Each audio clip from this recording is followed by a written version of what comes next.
Yes po, magandang araw and welcome muli sa ating video today. Ito po yung part 2 ng ating Pasig River Update Vlog ngayong araw po ng Sabado, May 18, 2024. So medyo marami po ang nagulat, marami ang nalungkot sa ating previous vlog po regarding nga sa status ng ating Ilog Pasig ngayon. So ito po, medyo mas marami pang kalat, no? Yung nakita natin habang tayo nga po ay nakasakay dito sa Pasig River Ferry papunta po ng Guadalupe sa Makati. So as you can see, ang daming mga naipong iba't ibang klaseng basura dyan po sa may gilid ng Pasig River. So ito po yung sa may kabilang side. Wala tayong kuha doon naman po sa may kabilang side, pero meron din pong mga nakikita tayong basura doon. So kung nakikita nyo po, no, tuloy-tuloy ang daming mga basura at maging yung napakaganda at makulay dati na mga murals dito po sa gilid ng Ilog Pasig. Ngayon po, punong-puno na rin ang vandalismo. So ayan ulit, no? Mga styroplastic. Ayan, meron pang freezer.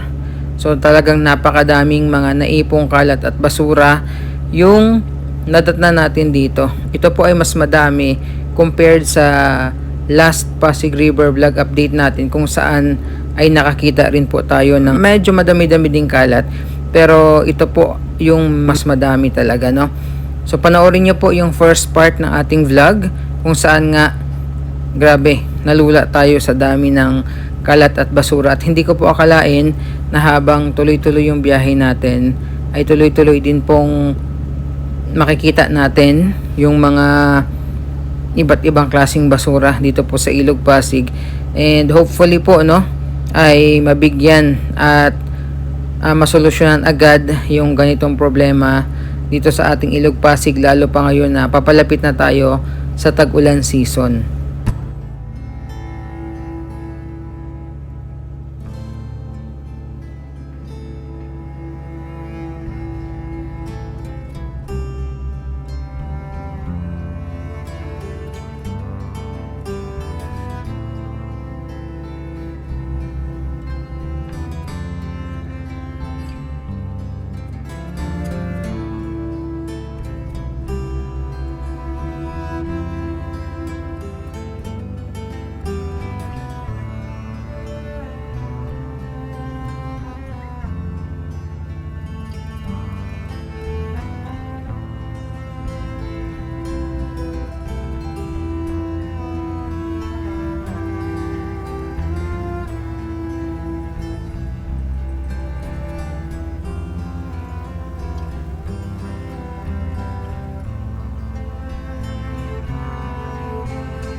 Nasa 1 oras din po yung biyahe mula Escolta papunta po ng Guadalupe sa Makati, and nasa 20 to 30 minutes na po tayong bumabiyahe, pero hindi pa rin tayo nilulubayan ng mga basura na nadadaanan nga nitong ferry na sinasakyan nga natin ngayong araw po ng Sabado.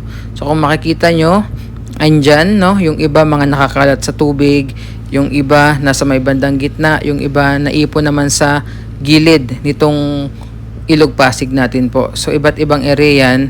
And again, kung titingnan nyo yung mga makukulay na murals dito, ayan, meron na pong mga iba't ibang sulat, iba't ibang vandalismo, no? Unlike dati na napakaganda po ng mga murals, makukulay na murals na yan, talagang purong murals lang. Ngayon po, kung makikita nyo, nilagyan na po ng mga iba't ibang sulat at kung ano-ano pong mga vandalismo.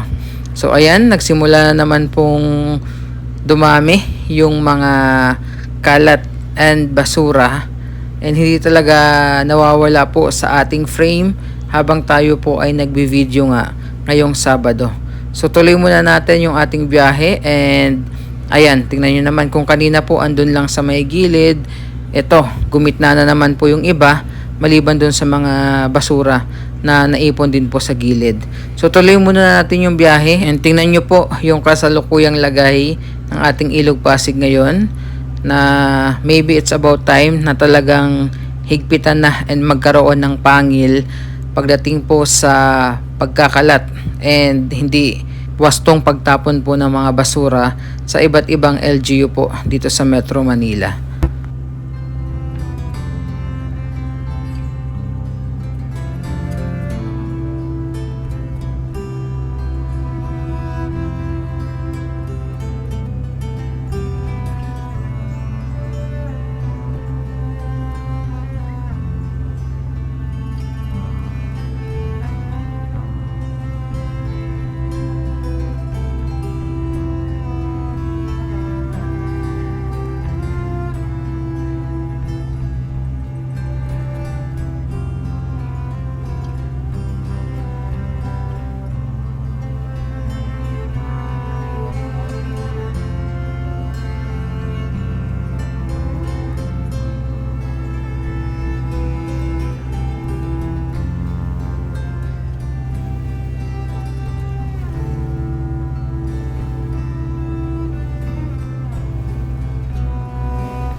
So panigurado pong naumay na kayo sa dami ng basura na napanood nyo po sa ating video.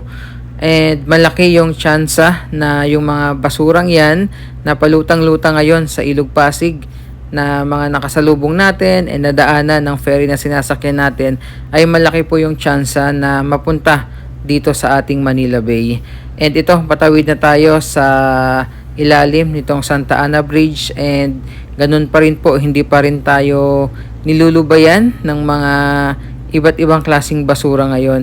And kung titingnan nyo, yung ang tubig ng ating Ilog Pasig ngayon, no, medyo maitim at may amoy din talaga siya ng konti. And dahil nga daw po yan sa tag-init season. So hopefully po ay mabigyan pansin ng iba't ibang LGU at the same time po ng ating national government yung problema natin sa basura, no, especially dito po sa Metro Manila. Ayan, so yan po muna yung ating update video today dito sa Pasig River. Maraming salamat po. God bless and ingat tayong lahat.